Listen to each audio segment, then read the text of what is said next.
came here and the process by which Russell came here, were there parallels that really mattered to this team and to you when they came through? I think the parallels are trying to, in a short period of time, trying to make sure that it's the right fit, both individually, for Kellen, Russell at the time, and for our team. I think so. Those are parallels. I think that's what helped. I think that's, in going back, that was one of the things that I know impacted Russell's decision and our players accepting Russell was the visits, the interaction they had before it was a done deal. And so I think we tried to, I thought that was a good thing and that we could take away from that. Certainly the individual and the storyline, different, right? But it's, I think there were some parallels that you try to draw on, and that was, to me, most importantly, making sure that there was opportunity, because it wouldn't have done Kellen any good if there wasn't opportunity, and at the same time, making sure that our guys on the current roster felt like Kellen was a good fit.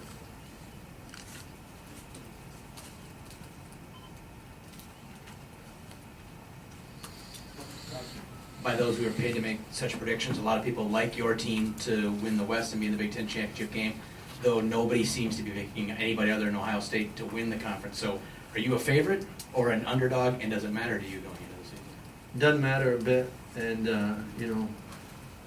our goal, my intentions is to every day work to make sure we become the best team we can be, and that's why you play the games, and you earn the right for whatever you get, and that's the exciting part is working with these guys and maximizing their individual abilities, and our team, trying to maximize who we are and who we become as a team, and all the other stuff doesn't really mean anything. Well, the flip side of that is a lot of the powers in the East this year with Ohio State and Michigan State. No big secret there. Right. Do you see this year maybe as an opportunity, maybe a special opportunity that you could capitalize on because those teams are not on your schedule? I personally, I focus just on what matters most, and that's who's on our schedule this year. And I feel, and told the kids this, and told our staff this, there's not a team on the schedule that we couldn't beat, and there's not a team on the schedule that we couldn't lose to. And that's the great challenge and opportunities every week. You get to go play the game, and all the other things are probably just things that you guys gotta pay attention to and go. But right now, it's you want to maximize every opportunity you get, and we've got 12, and we hope to earn the right to play more.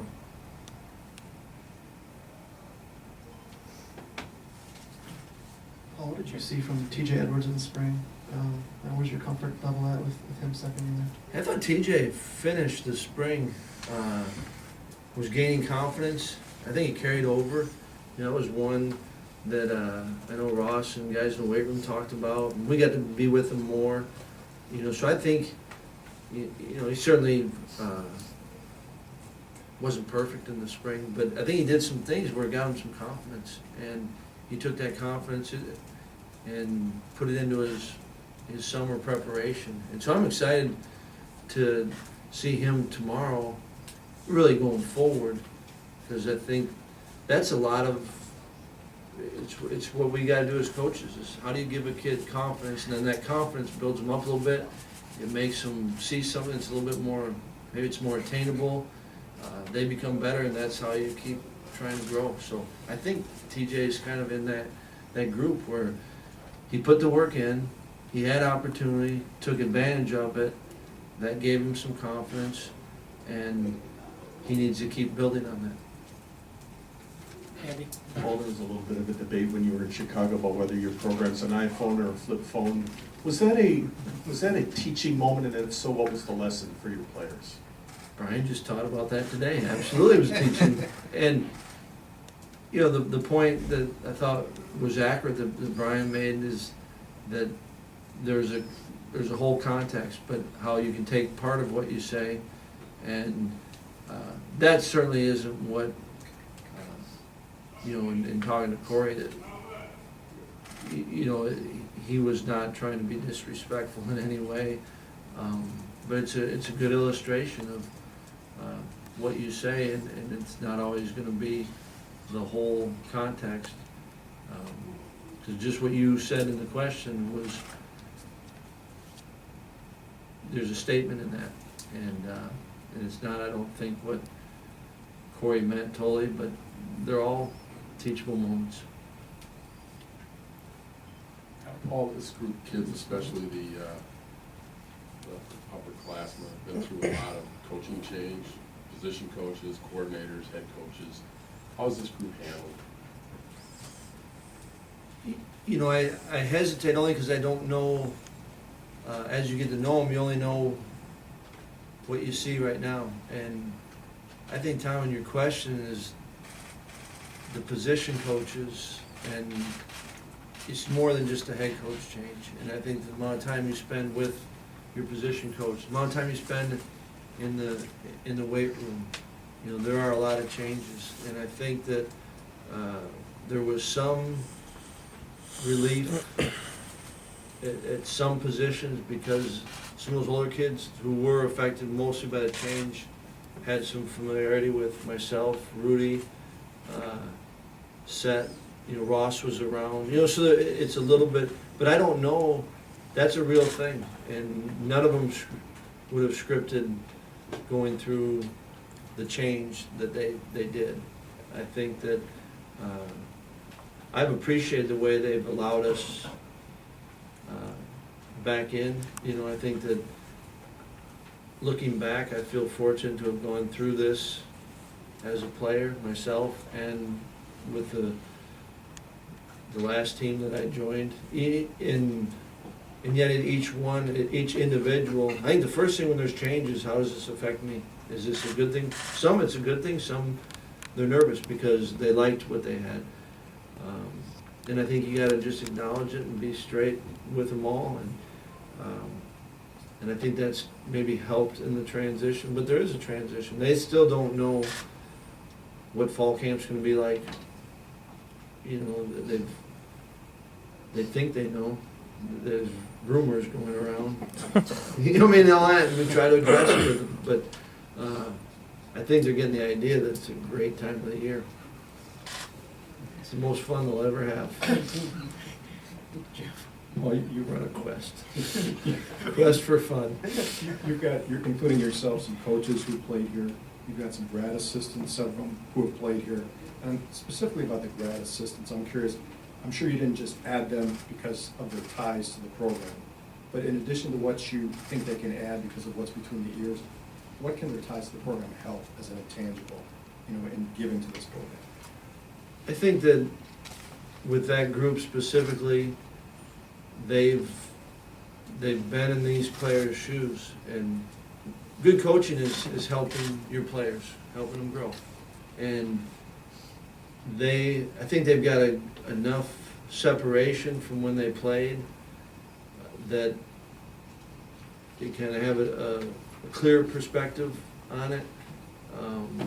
I'm excited for our players to get to know them, and it started, and you know, I think Ethan probably played and Antonio played the closest with some of these guys, but even there's some separation, but all I think can bring a unique perspective. I think even just last week we were talking about some of the things just as a staff, and when they spoke, I think a lot of our coaches, I was really interested to hear what Billy said, what Ethan said, because you think as a coach maybe one thing, but is it real? Is it taken that way by the players, or what's their perspective? So I feel really fortunate to have that group of guys, and I think, you know, last year, you know, some of those same guys said the same things, and I thought it would applied here it's probably another couple layers is what it gives you, but you value their opinion wherever you're at. But I think it's got a little bit more here, because I think they can talk about so many more of the layers that our guys deal with.